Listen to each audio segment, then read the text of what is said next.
dear friends. In today's video, we will talk about structuralism. What is structuralism? Structuralism is a literary theory which says that everything follows a structure, basic structure. Like it is a kind of loop, you can say, the inner word loop, and then outer, and then third, fourth.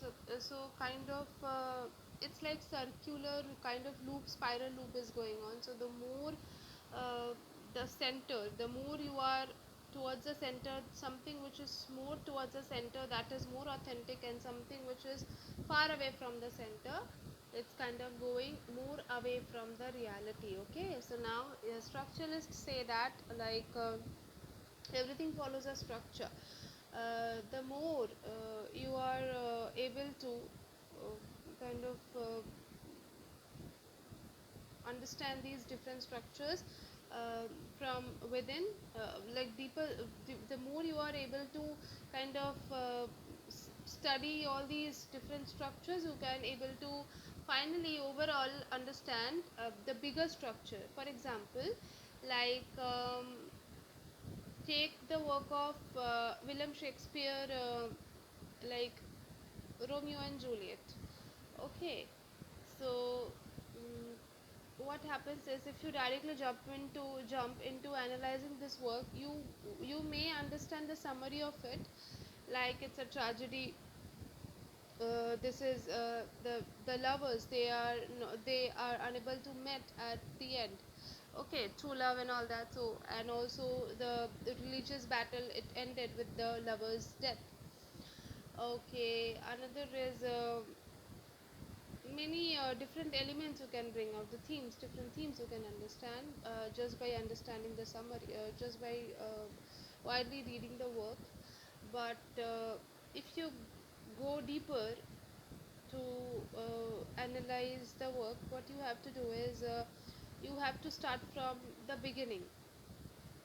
Like you have to understand Renaissance period in English literature, because as I said, no, okay, that it is a part of Renaissance. Like for example, everything follows a structure. Okay, like Renaissance is a literary period in English literature, so you have to first understand Renaissance.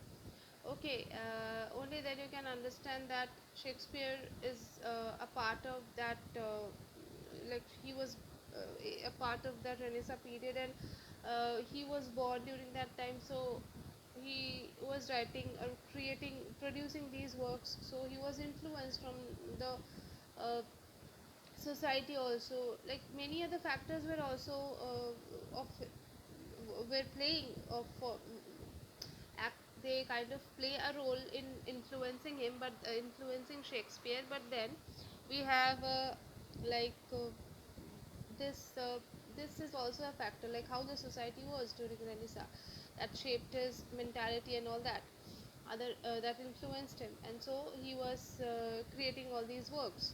Okay, so from these works and kind of characters he creates, so we get to know very much about the Renaissance period of Shakespeare, the Renaissance period, so not Shakespeare, no, the Renaissance period in English literature. Then, after understanding Renaissance, we jump into understanding Shakespeare as a writer.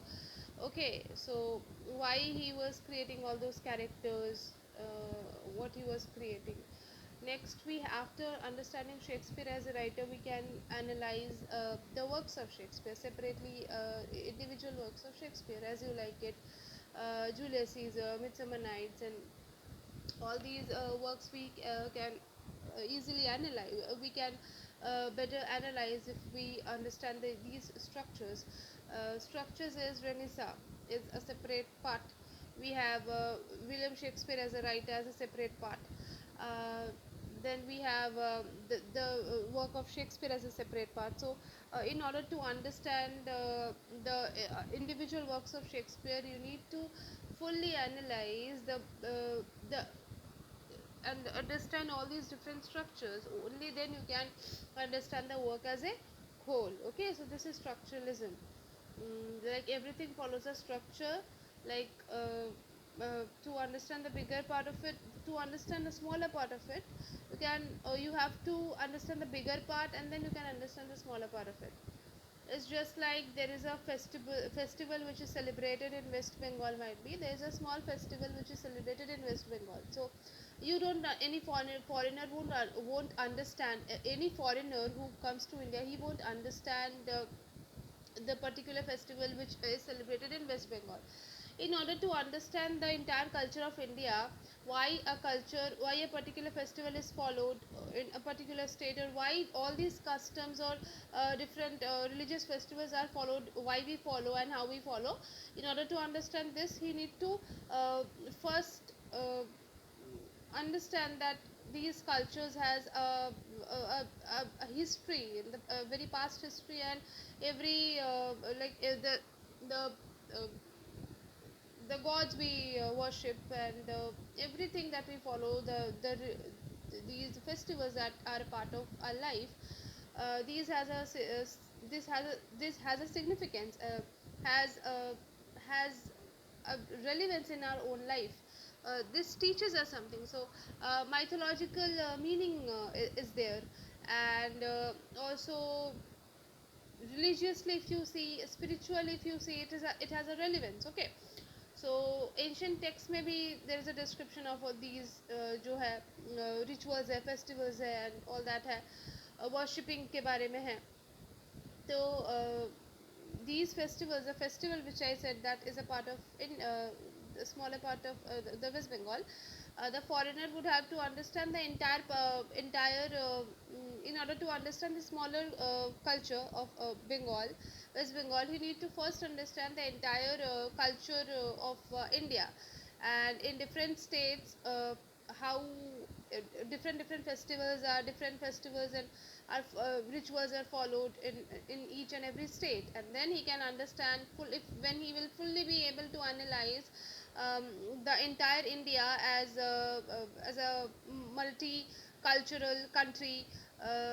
Different religions are coexisting at the same time. So if he would be able to analyze all these different stuffs, different cultures, different multicultural, like different, like it's diversity but then unity. If you would be understanding this stuff, then you can understand, okay, then that is why this different festival is celebrated in West Bengal, and why it is celebrated because so and all. Okay, so the smaller structure of it you can understand if you are able to understand the bigger part of it. Okay.